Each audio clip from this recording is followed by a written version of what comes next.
Chapter 8. Port Vigor is a fascinating old town. It is built on a point jutting out into the Sound. Dimly, in the distance, one can see the end of Long Island, which Mifflin viewed with sparkling eyes. It seemed to bring him closer to Brooklyn. Several schooners were beating along the estuary in the fresh wind, and there was a delicious tang of brine in the air. We drove direct to the station where the professor alighted. We took his portmanteau and shut Bach inside the van to prevent the dog from following him. Then there was an awkward pause, and he stood by the wheel with his cap off. "Well, Miss McGill," he said, "there's an express train at 5 o'clock, so with luck I shall be in Brooklyn tonight. My brother's address is 600 Abington Avenue, and I hope when you're sending a card to the Sage, you'll let me have one too. I shall be very homesick for Parnassus, but I'd rather leave her with you than with anyone I know." He bowed very low. Before I could say a word, he blew his nose violently and hurried away. I suppose that living alone with Andrew for all these years has unused me to the eccentricities of other people. But surely this little Redbeard was one of the strangest beings one would be likely to meet. Bach yowled dismally inside, and I did not feel in any mood to sell books in Port Vigor. I drove back into the town and stopped at a tea shop for a pot of tea and some toast. When I came out, I found that quite a little crowd had collected, partly owing to the strange appearance of Parnassus, and partly because of Bach's plaintive cries from within. Most of the onlookers seemed to suspect the outfit of being part of a traveling menagerie, so almost against my will I put up the flaps, tied Bach to the tail of the wagon, and began to answer the humorous questions of the crowd. 2 or 3 bought books without any urging, and it was some time before I could get away. Finally I shut up the van and pulled off, as I was afraid of seeing someone I knew. As I turned into the Woodbridge Road, I heard the whistle of the 5 o'clock train to New York. The 20 miles of road between Sabine Farm and Port Vigor was all familiar to me, but now to my relief, I struck into a region that I had never visited. On my occasional trips to Boston, I had always taken the train at Port Vigor, so the country roads were unknown. But I had set out to the Woodbridge Way because Mifflin had spoken of a farmer, Mr. Pratt, who lived about 4 miles out of Port Vigor on the Woodbridge Road. Apparently Mr. Pratt had several times bought books from the professor, and the latter had promised to visit him again. So I felt in duty bound to oblige a good customer. After the varied adventures of the last 2 days, it was almost a relief to be alone to think things over. Here was I, Helen McGill, in a queer case indeed. Instead of being home at Sabine Farm getting dinner, I was trundling along a strange road, the sole owner of Parnassus, probably the only one in existence, a horse and a dog and a cartload of books on my hands. Since the morning of the day before my whole life had twisted out of its accustomed orbit. I had spent $400 of my savings. I had sold about $13 worth of books. I had precipitated a fight and met a philosopher. Not only that, I was dimly beginning to evolve a new philosophy of my own. And all this in order to prevent Andrew from buying a lot more books. At any rate, I had been successful in that. When he had seen Parnassus at last, he had hardly looked at her, except in tones of scorn. I caught myself wondering whether the professor would allude to the incident in his book, hoping that he would send me a copy. But after all, why should he mention it? To him it was only one of 1,000 adventures. As he had said angrily to Andrew, he was nothing to me, nor I to him. How could he realize that this was the first adventure I had had in the 15 years I'd been? What was it called? Compiling my anthology? Well, the funny little ginger snap. I kept Bach tied to the back of the van, as I was afraid he might take a notion to go in search of his master.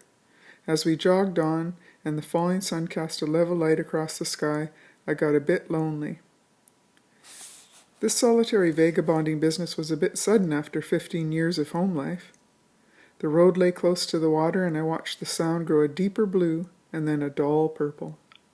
I could hear the surf pounding, and on the end of Long Island a faraway lighthouse showed a ruby spark. I thought of that little ginger snap soaring toward New York on the express, and wondered whether he was traveling in a Pullman or a day coach. A Pullman chair would feel easy after that hard Parnassus seat. By and by, we neared a farmhouse which I took to be Mr. Pratt's. It stood close to the road, with a big red barn behind and a gilt weather vane representing a galloping horse. Curiously enough, Peg seemed to recognize the place, for she turned in at the gate and neighed vigorously. It must have been a favorite stopping place for the professor. Through a lighted window I could see people sitting around a table. Evidently the Pratts were at supper. I drew up in the yard. Someone looked out of a window and I heard a girl's voice. "Why, Pa, there's Parnassus." Gingersnap must have been a welcome visitor at that farm, for in an instant the whole family turned out with a great scraping of chairs and a clatter of dishes. A tall sunburnt man in a clean shirt with no collar led the group, and then came a stout woman about my own build, a hired man and 3 children. "Good evening," I said. "Is this Mr. Pratt?" "Sure thing," he said. "Where's the professor?" "On his way to Brooklyn," said I. "And I've got Parnassus. He told me to be sure to call on you, so here we are." "Well, I want to know," ejaculated Mrs. Pratt. "Think of Parnassus turned suffrage. Ben, you put up the critters, and I'll take Mrs. Mifflin in to supper." "Hold on there," I said. "My name's McGill. Miss McGill. It's painted on the wagon. I bought this outfit from Mr. Mifflin, a business proposition entirely." "Well, well," said Mr. Pratt.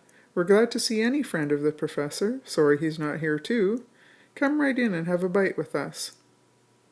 They were certainly good-hearted folk. Mr. and Mrs. Ben Pratt. He put Peg and Bach away in the barn and gave them their supper, while Mrs. Pratt took me up to the spare bedroom and brought me a jug of hot water. Then they all trooped back to the dining room, and the meal began again. I am a connoisseur of farm cooking, I guess. I've got to hand it to Beulah Pratt that she is an A1 housewife. Her hot biscuit was perfect. The coffee was real mocha, simmered, not boiled. The cold sausage and potato salad was as good as any Andrew ever got. And she had a smoking omelet sent in for me, and opened a pot of her own strawberry preserve. The children, 2 boys and a girl, sat open-mouthed, nudging one another. Mr. Pratt got out his pipe, while I finished up on the stewed pears and cream and chocolate cake. It was a regular meal. I wondered what Andrew was eating and whether he'd found the nest behind the woodpile where the red hen always drops her eggs. "Very well," said Mr. Pratt. "Tell us about the professor. Was he getting him here sometime this fall?" "He generally gets here around cider time." "I guess there isn't so much to tell," I said. "He stopped up at our place the other day and said he wanted to sell this outfit, so I bought him out.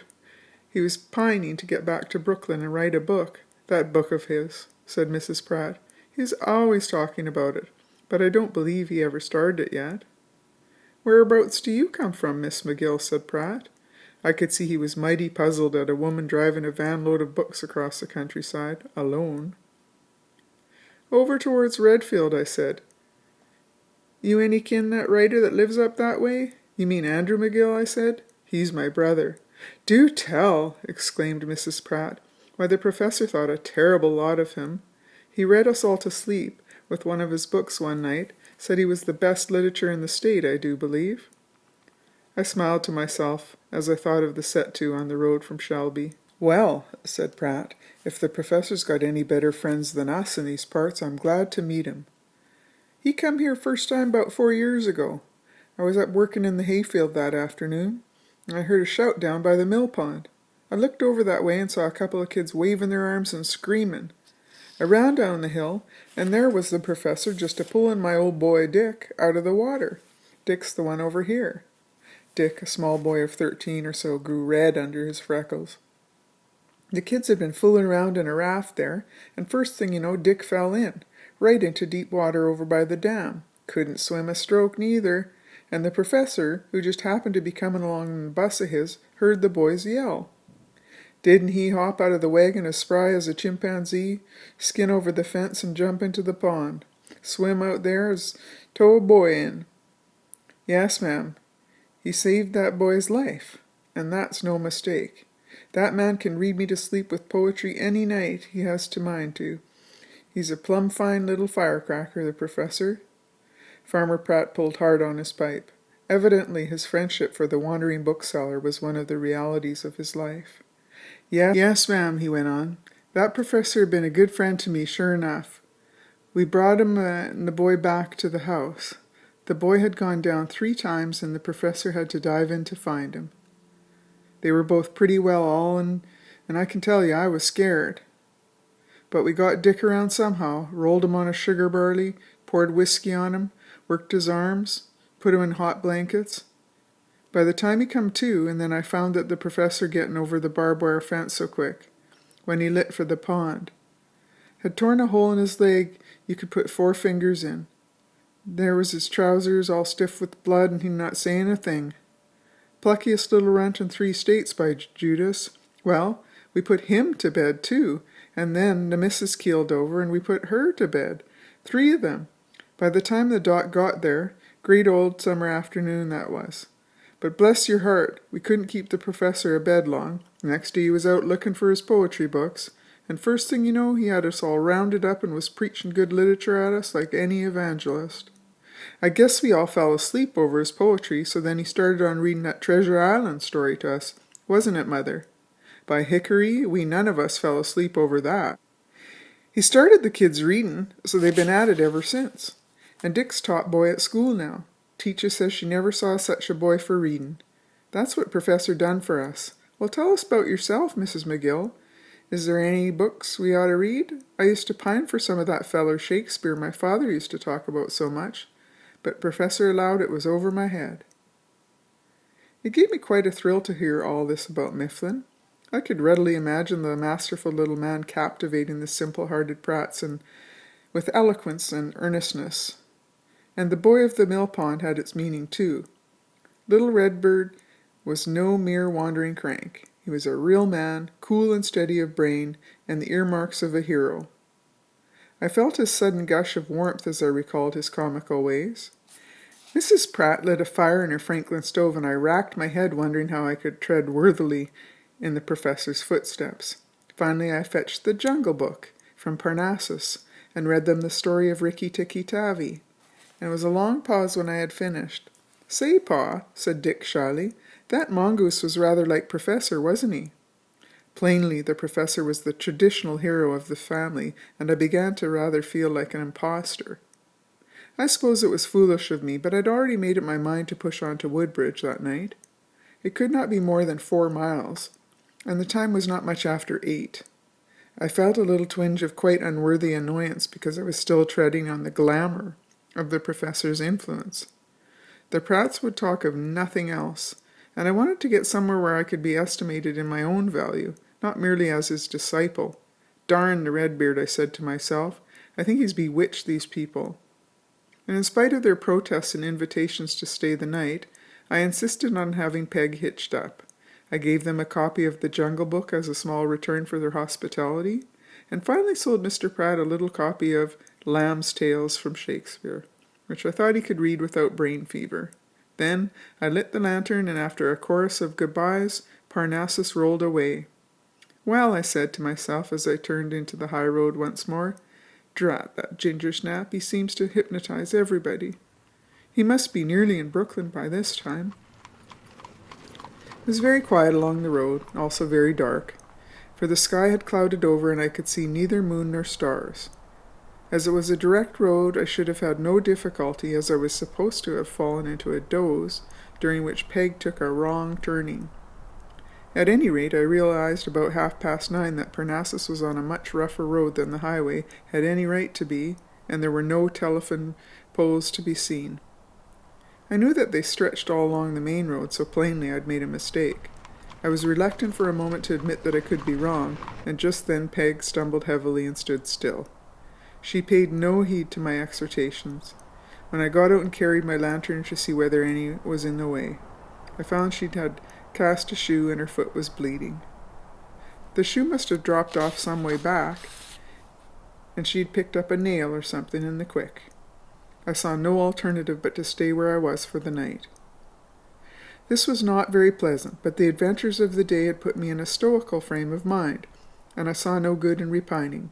I unhitched Peg, sponged her foot, and tied her to a tree. I would have made more careful explorations to determine just where I was, but a sharp patter of rain began to fall. So I climbed into my Parnassus, took Bach in with me, and lit the swinging lamp. By this time it was nearly 10 o'clock. There was nothing to do but turn in. So I took off my boots and lay down on the bunk. Bach lay quite comfortably at the foot of the van. I meant to read for a while, and so I didn't turn out the light, but I fell asleep almost immediately. I woke up at 11:30 and turned out the lamp, which had made the van very warm. I opened the little windows, front and back, and would have opened the door, but I feared Bach might slip away. It was still raining a little. To my annoyance, I felt very wakeful. I lay for some time listening to the patter of raindrops on the roof and skylight, a very snug sound when one is warm and safe. Every now and then I could hear Peg stamping in the underbrush. I was almost dozing off again when Bach gave a little growl. No woman of my bulk has a right to be nervous, I guess, but instantly my security vanished.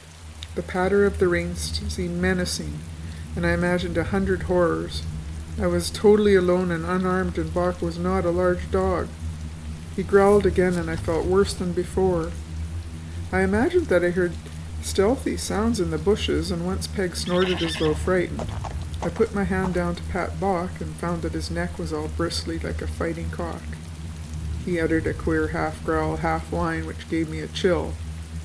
Someone must be prowling around the van, but in the falling rain I could hear nothing. I felt I must do something. I was afraid to call out lest I betray the fact that there was only a woman in the van. My expedient was absurd enough, but at any rate it satisfied my desire to act. I seized one of my boots and banged vigorously on the floor, at the same time growling in a deep and masculine voice as I could muster, "What the hell's the matter? What the hell's the matter?"